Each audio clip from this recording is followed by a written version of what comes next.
Welcome back, everybody, to another episode of the Bodacious Rant. I know this is like our first slow week of the year, but after this weekend, movies are going to start ramping up, which is cool. But in the meantime, I swear, Matt Reeves has owned the spoiler game in such a great way, where today we got a deleted scene from the Batman movie, which is still in theaters, still kicking ass in box office. And this one featured a very similar scene that he had with the Riddler in the movie, but this time it was with Barry Keoghan's Joker, which, again, this is a spoiler review. Like, not a review, but this is a spoiler talk, guys. So if you haven't seen this movie, maybe don't watch this. But if you don't care, stick around. We're going to kind of talk about our favorite aspects of it. You know, what do you say, Bern? Yeah, I mean, like he said, this is a full-on, like, we might reference things that happened in the Batman, you know, so if you haven't seen the movie, then go check that out first, and if you'd like to see our thoughts on that stuff, we got a non-spoiler review and a spoiler review, so if you guys want to see that, and yeah, before we get into it, just go ahead, give us a like, subscribe, and do all that nice fun stuff, but I'm ready to dive in, because, man, this is quite the deleted scene. Yeah, you know, because I feel like I'm one of the few people that really got excited by Barry Keoghan's scene in the movie, just because I was like, oh, that's the Joker. Like, oh my god, because in the silhouette, I loved his scene in the movie where he looked very much like an Arkham version, like the Arkham game version, along with like a comic book version of Joker. And Barry Keoghan's just a stellar actor, so I wanted, so I want to keep seeing that. But this 5-minute scene, I mean, this is a bold statement, so I completely, you guys, nobody has to agree with me. But this scene alone kind of puts as like one of the best Jokers for me, just because. Wow. Again, I know it's a bold statement, but I think maybe it's just a combination of the surprise drop. But that scene was great. It was this movie is not only a great superhero movie, maybe one of my favorites, but also a great detective neo-noir story. So it's up there for me as well. It's just like the horror murder mystery thing, and dude, it was just so great to see their banter back and forth, like Batman almost like he's already the Joker, but Matt Reeves is saying no, he is not the Joker quite yet, but he's in this early stages of it. And man, we see him full glimpse, hair, face, hands, everything, and oof, gave me the heebie-jeebies. Like, I was just like kind of grossed out, like, oh my god, what the hell happened to you, kind of thing. I mean, what did you think about it, Bern? Yeah, I mean, I was kind of, I wouldn't say like complete opposite end of you, but I wasn't 100% thrilled with the reveal of like the little tease that we got within the movie. Not so much for the tease itself, but just kind of like that idea that I'm a little bit Jokered out, with the whole, he's been in a lot, like almost every iteration that we've seen, at least in the last 10 years, so I feel like when that scene came up, I was just kind of like a little bit like disappointed, thinking that, oh, okay, they're going to make him the villain of the next movie. And we've kind of seen that before, we've seen the second movie Joker thing and done really well with The Dark Knight. So when that happened, I won't lie, I was a little bit like, okay, like I really wanted to see someone else, but Matt Reeves has gone on to say that wasn't the intention of that particular scene in the theater. I mean, in the theatrical cut. It wasn't so to say like, oh, this is what's coming next. It's like, no, that wasn't that at all. So that put those those qualms to rest. So I was able to really watch this and enjoy it for everything that it was. Like you said, Barry Keoghan's a portrayal that we got in this 5 minutes. I mean, we really didn't get to see much of him in the movie. He's behind the bars, so it's hard to make out. But the way that this scene is just choreographed, with the way they slowly reveal him, like we see his back and we see his hands and like his hair and his brow and then his mouth. It's like it's like a monster reveal almost. It feels like. Yeah, it was, like I said, I was horrified because, I mean, we were talking about earlier today that, and I'm not gonna lie, that wasn't the look I was expecting. I didn't expect him to be that physically messed up looking. Yeah, but I think that's just because we've been kind of spoiled over the years with because Heath Ledger's was kind of gruesome but still very clean, where all he had was just the face scars, but everything else was makeup. Jack Nicholson was just straight up makeup, and Jared Leto's Joker, again, makeup.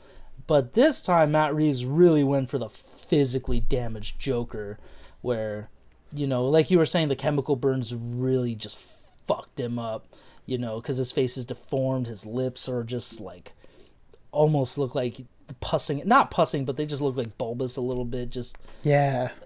But the dialogue between them, where it's like he goes to Joker, like a Silence of the Lambs situation or something. Very Hannibal much Lecter, just trying to get an idea on the Riddler. So I assume this happened right after the commissioner died, because he has the picture of him like, he's been playing this for a while. Like, this is something he has against these people, like personal, not political. Because even Batman's like, do you think this is political? He's like, no, not the way this was. So I love their little back and forth with that. And then in the end, Joker really called him out on like the two sides of the same coin thing, where it's like, you guys are both Avengers, in your mask going after people.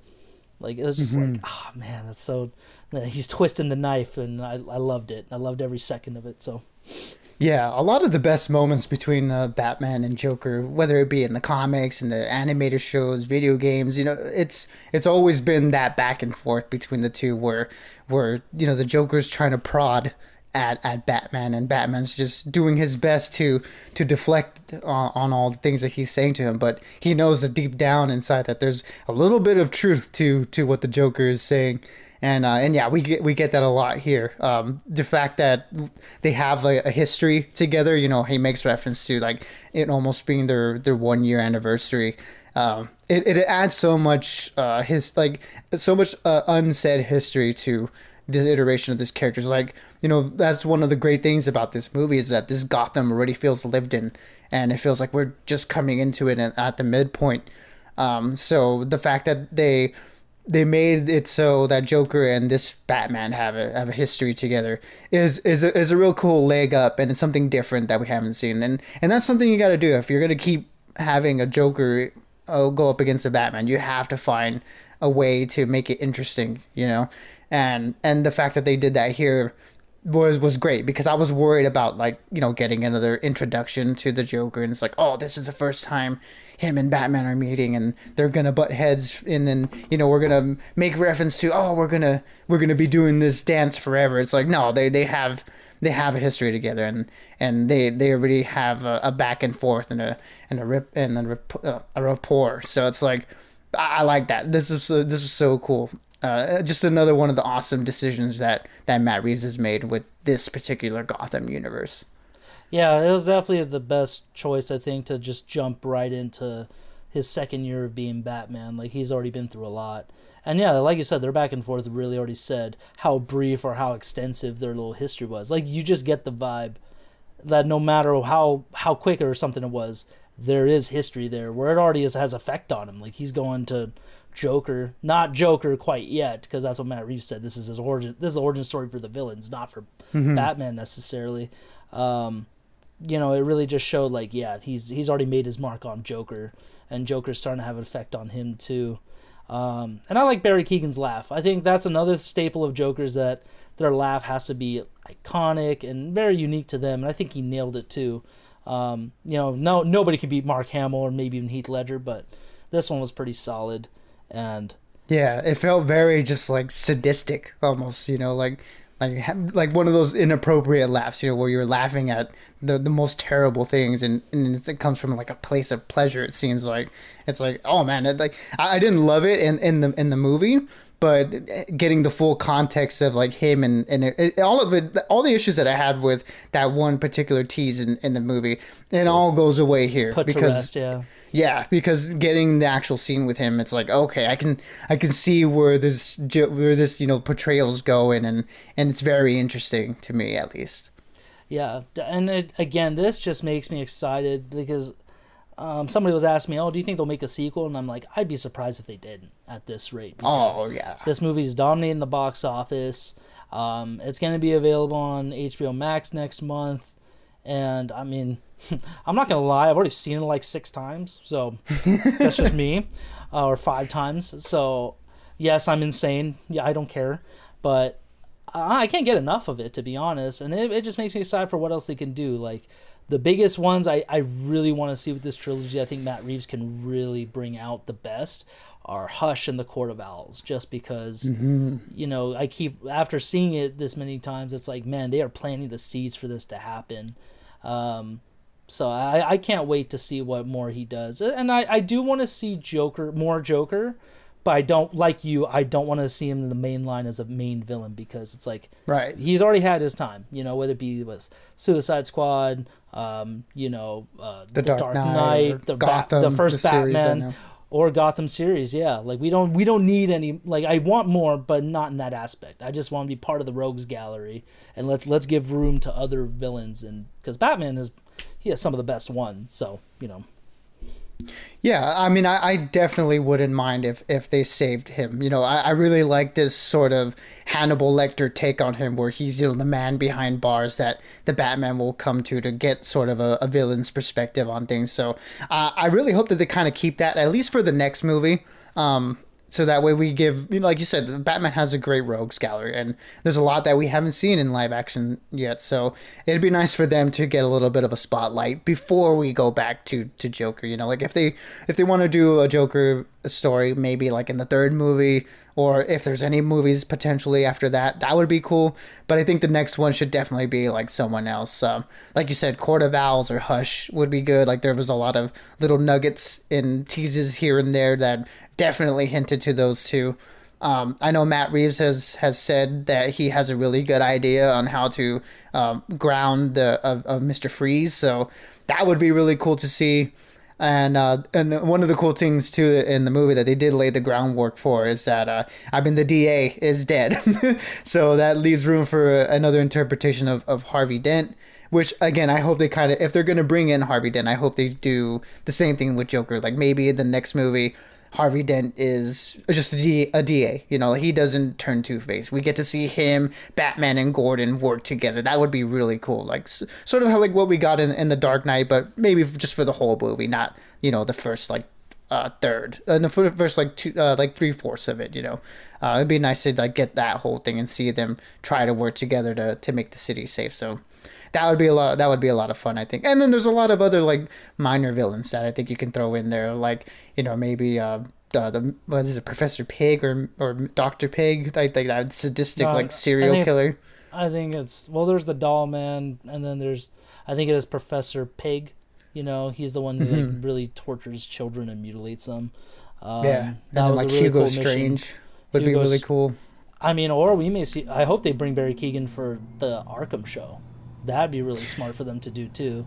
So we get more Joker, but we don't get him so much in the movie. He doesn't take up all the screen time. So right, yeah. There's great opportunities with that show if it does end up getting made, because that would be really cool to explore that whole madhouse that is Arkham. Yeah, but I mean, time will tell. Again, this movie's still fresh in everybody's minds. Mm-hmm. I'm sure Warner Brothers is gonna try and bank on this. I mean, they're not complete morons. Like, they'll be fine. So when something makes money, they tend to make the right decisions for the most part. They're just like Mr. Potato Head, just money. So we'll have to see what happens. But other than that, this is such a great surprise. We'll put a link down so you guys can enjoy this clip if you haven't seen it already. It's on YouTube, Vimeo, all kinds of stuff, Twitter. So yeah, definitely, if you've seen the Batman, or maybe you kind of want a taste of what it is, check this clip out. It's only about 5 minutes, so it's not a huge portion of your day. Yeah, I mean, it was a deleted scene for a reason. There's a good like story reason why it got deleted. I think it kind of detracted from potentially the story with like Riddler and stuff. So the fact that we kind of get it in its own like isolated form is pretty awesome. And like you said, it's available on almost everywhere to watch, because it's definitely making the rounds and got people talking. Absolutely. But again, guys, stay tuned for more Bodacious Rant. We got some movies coming out this week. We got that Lost Kingdom movie starring Sandra Bullock, Channing Tatum, Daniel Radcliffe, and then the Everything Everywhere All at What? I'm probably butchering that. Yeah, Everything Everywhere All at Once. Okay, but Michelle Yeoh's new movie on her multiverse story, so that's kind of cool. And Halo just dropped today, so whoever has Paramount Plus, maybe let us know in the comments. Is it good? You know, I don't know. Is it something we should hop on now? But we'll do a whole season review once it's done, so stay tuned for that. But until next time, guys, stay bodacious, keep on Ren, and we'll see you guys soon. Absolutely, everybody. Be good, be safe, and like Rye said, we will see you all on the next one.